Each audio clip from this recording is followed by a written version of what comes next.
डाळिंबागेमध्ये आपण मागे म्हटल्याप्रमाणे या ठिकाणी नेमॅटोडसाठी आपण एक बायोलॉजिकल पेस्टिसाइड वापरलेला आहे. त्याचे रिझल्ट आणि ही जी फळांची साईज होते, तर या ठिकाणी हे औषध जे आहे हे सोडलेलं आहे शनिवारी. आणि त्याच्यानंतर ही साईज वगैरे जे दिसते, हे बघा आता या फळांची साईज व्हायला सुरुवात झालेली आहे.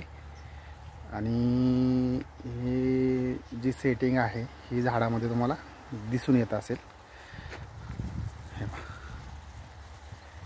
म्हणजे एकसारखी सेटिंग वगैरे जी झाडांच्या फळांमधील जी साईज पाहिजे ती भेटते.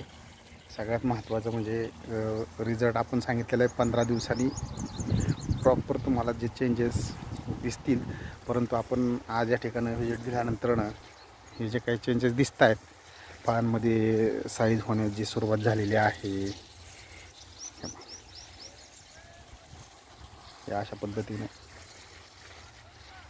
पद्धतीनं या ठिकाणी सेटिंग पण आहे व्यवस्थित झालेली. म्हणजे आपण जे नेमॅटोडच्या बाबतीत जे बोललो होतो पहिल्या व्हिडिओमध्ये, तो पुन्हा एकदा पहा आणि लक्षात येईल काय काय चेंजेस होतात, काय नाही आहे, किंवा कसे बदल होतात.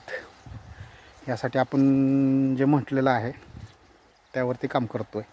आणि काम करतो आहे म्हणण्यापेक्षा जे रिझल्ट दिसतात ते दाखवण्याचा प्रयत्न आहे. कारण या ठिकाणं कमी खर्चामध्ये म्हणण्यापेक्षा नेमॅटोडला प्रभावीपणे कसं कंट्रोल करता येईल आणि साईज आपल्याला कशी मिळेल, यानंतरनं झाडांचं जे बाष्पीभवन होतं उन्हाळ्यामध्ये टेम्परेचर वाढल्यानंतर पाण्याचं, नंतर इतर काही गोष्टी आहेत, जो ट्रेस येतो तर त्या ट्रेस रिलेटेड काम करतं आहे. नंतरनं ही जी झाडांची साईज म्हणजे जे कॅनॉपी आहे ही चेंजेस येऊन जाते आणि सेटिंग व्यवस्थित होते. ह्या सगळ्या गोष्टी आता परतही नंतर दाखवल, परंतु आता हे सध्या सोडल्यानंतरचे जे चेंजेस आहेत हे लगेच तुम्हाला दाखवण्याचा प्रयत्न आहे. अशी साईज होते आणि कमीत कमी खर्चामध्ये आणि चांगले रिझल्ट कसे येतील याच्यावरती प्रॉपर काम आणि प्रॉपर मार्गदर्शन हे केलं जातं. हे अशी सेटिंग आहे. ओके, धन्यवाद शेतकरी मित्रांनो. आणि या ट्रीटमेंटसाठी नंबर आहे 7397868797.